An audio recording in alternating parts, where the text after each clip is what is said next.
I'm very happy to be today in the studio to record my story, and thank you for the invitation. And I think I came in Canada 25 years ago from the Democratic Republic of Congo, and I left the country because of I came in Canada as a political refugee. I was born and raised in a very Christian family. Mom and dad saved the Baptist Church of Congo, and all my siblings, we were born like what you call PK, pastor's kids or priest kids, or whatever you want. So growing up in that country opened up my eyes to see what a beautiful country is the Democratic Republic of Congo in central of Africa, a country with over 80 million people and very resourceful. Unfortunately, the country is not managed politically correctly. We have bad leadership, and it has been there almost since the country was independent. So growing up in that environment, in that culture, I was sensitive of what was going on. And when I was a student with the students' movement, I get involved in human rights movement with the students. So that led me, when I start to work, to be more active, more involved in what was going in the country.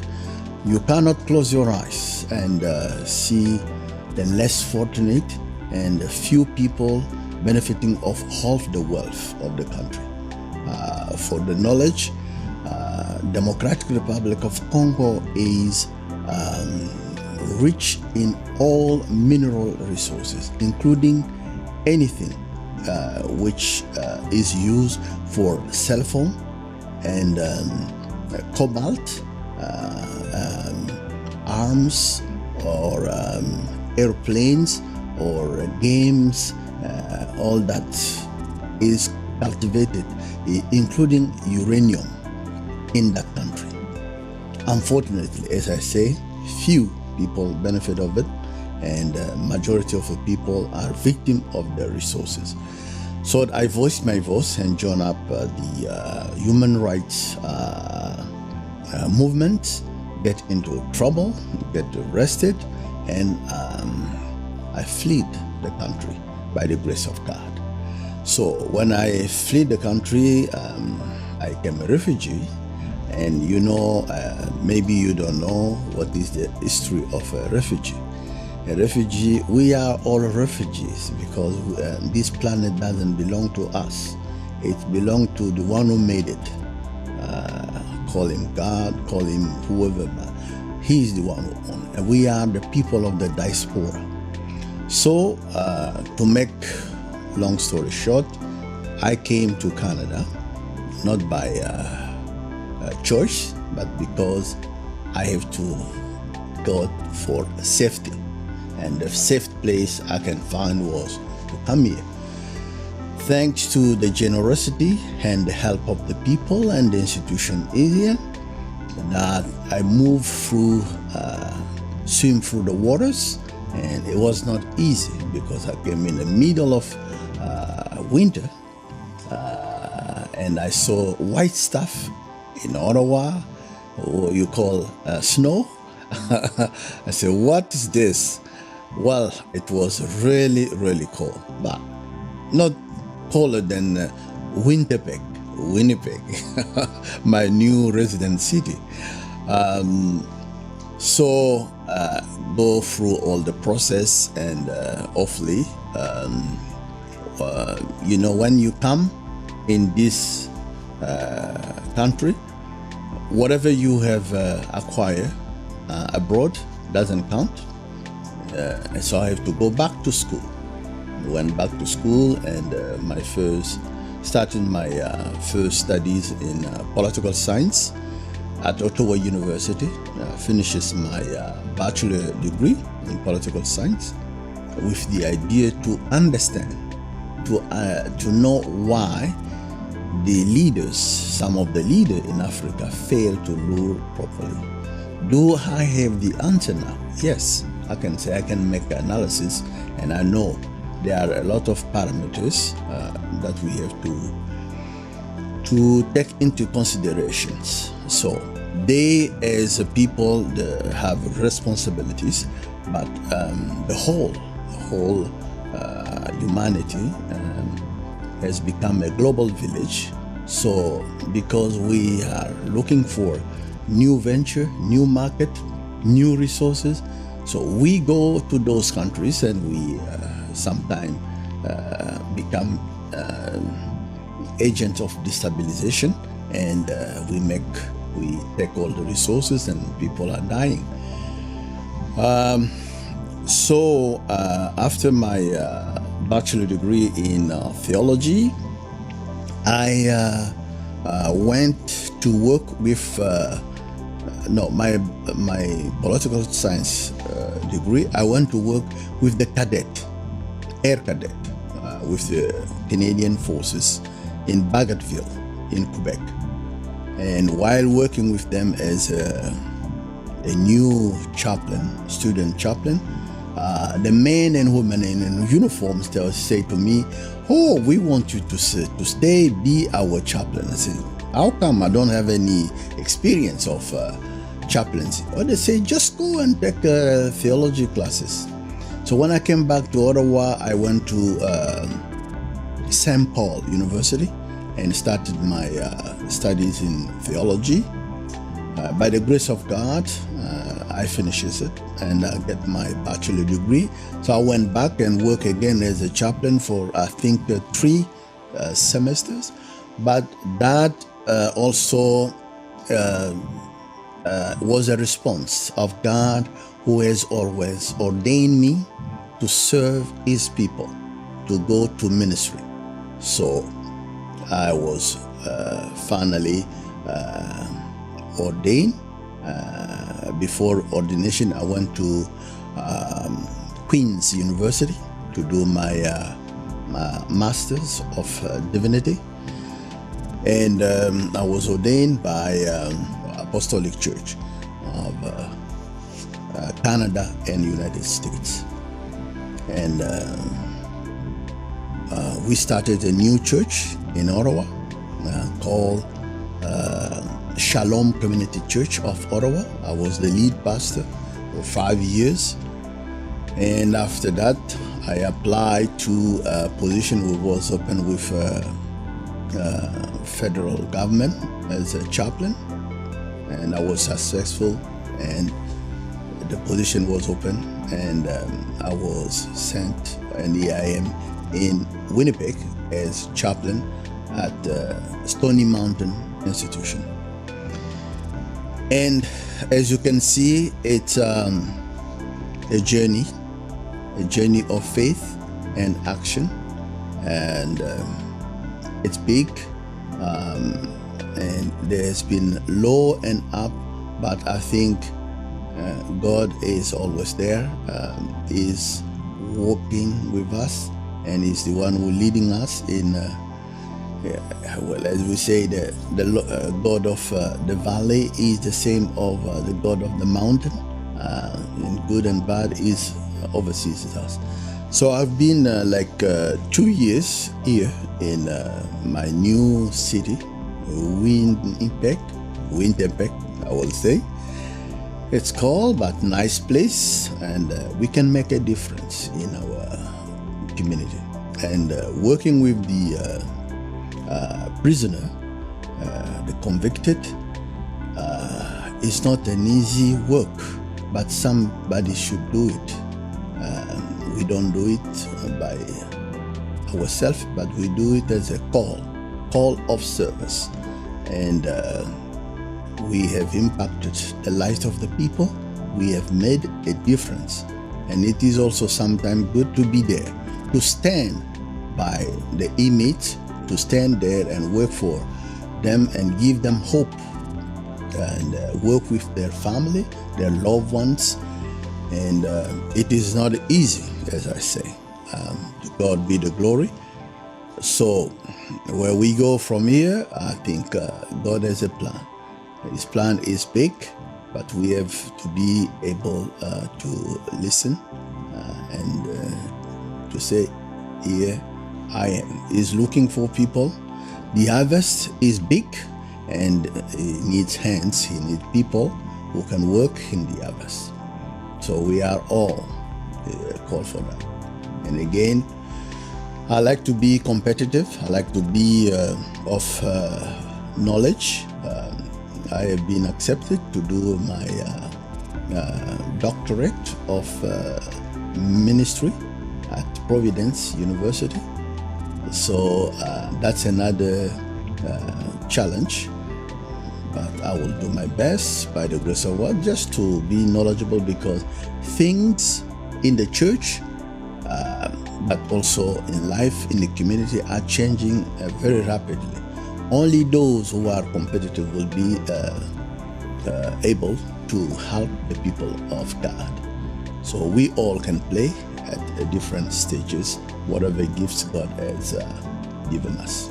So I'm waiting if you have other question, but I'll say I have a dream. I have a dream to make a difference by the grace of God in the lives of the people. So that's what I can say. When the people, sometimes we go low, but we don't stay low. When they bring you low, you bring them up. That's what President Obama said. I think all of us, we can help in whatever capacity the people, to give them hope and to say that you can do it again, you can make it again. I think the biggest thing I've learned is that God is with us, God is one of us, and God is within us. And in the history, if you read the Bible, God didn't come in person, except for some encounters like with Moses. But most of the time, God works through people. And those people are you and me and others. So that's what I've learned. And we can learn. Only people who have never tried don't make mistakes. We can learn from our mistakes and move on. And especially, don't take me wrong, if you are from the visible minority, you need to make mistakes sometimes, but don't stay on your mistake. Don't dwell on your mistake. Learn from them and move on. So I have served as a leader in the community in Ottawa, but also here. I'm trying to do my best to reach out to the people, be them Aboriginal and others, people from African descent, people from all background. I don't have any preferences. So for me, God's love has no color. I am colorblind. I don't have that. So, and the language of God is the language of agape, God's love to us, to everyone. We can make a difference. Even in the studio, we can make a difference. Let's make a difference and open wide our circle. I think that we all, as I say at the beginning, we are all refugees on this planet. New people are born and the old ones are gone. But depending how you see the world, I think we all have something to give. And for me, what I'm doing in service, being spiritual care, be it pastoral care, be it teaching, whatever, it's a way for me to give back to this country, which I have received so much. Okay, giving back to, and this is a way to say mercy, to say thank you for whatever we have received as refugees in this country. Because don't take me wrong, some of the media focus on the negatives, but the little story of the positive thing that people bring, they don't show much and they don't tell much of it. So it is always good also to focus on the positive and say value added of the people are making every day in the life of the community, and that's very important. We are all together. Yes, a mosaic of people. A mosaic of people. I am married and I have children. My youngest daughter is at Winnipeg University, second year. So whatever I have received can be also given in form of what my daughter is doing now. Is studying international development studies. So she's contributing and I am contributing, be it in the work, but also paying tax as any other. That's a positive way to give back to the country that we love so much, which is Canada. And we can be happy of that. There is a philosophy in South Africa, and it is much spoken by Desmond Tutu, who is the Bishop of South Africa. It's called the Ubuntu. Ubuntu is a philosophy of people there saying that because of you, I am. I am because you are. So you cannot be successful by yourself. You cannot know everything by yourself. It's go also to the Word of God in the Bible to say gifts. We have different gifts, like the hands do something, the head do something, and the eye do something, and feet do something, but we are a body, the body which is together for the people. It is good that we work together in a peaceful way, in a manner that encourages the people, in a manner that value the people, and that's the way to go. And the new norm of the 21st century, the 21st century will be a century of humanity. Humanity. Like it or not like it, we are all together. And the world has become a small village. Whatever is happening in the Congo has an impact here in Canada. Whatever is happening in Afghanistan has an impact in Canada. So we are all together. And the last news which I can share with you is that the Dr. Denis Mukwege has become Nobel Peace Laureate. He's from the Congo for the first time. He's the doctor who treated a woman who has been raped by the war over there. Can you imagine? Because of the war created for the seeking the resources in that country, especially in eastern part of the Congo, Democratic Republic of Congo, that Dr. Denis Mukwege has been awarded Nobel Peace Prize for the first time in that country.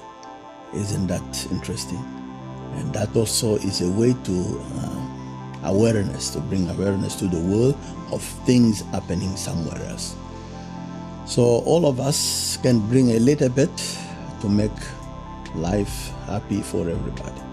And I think I will conclude to say that God sent me to prison to be the chaplain, to have a present. He sent me to prison. People laugh, say, how can God send you there? Yes, he sent me there so that I can be the light to the world. I can be the salt to the earth, to the people of there, by giving them hope, by standing by them, and by listening to their stories, and by helping them getting from jail to the community.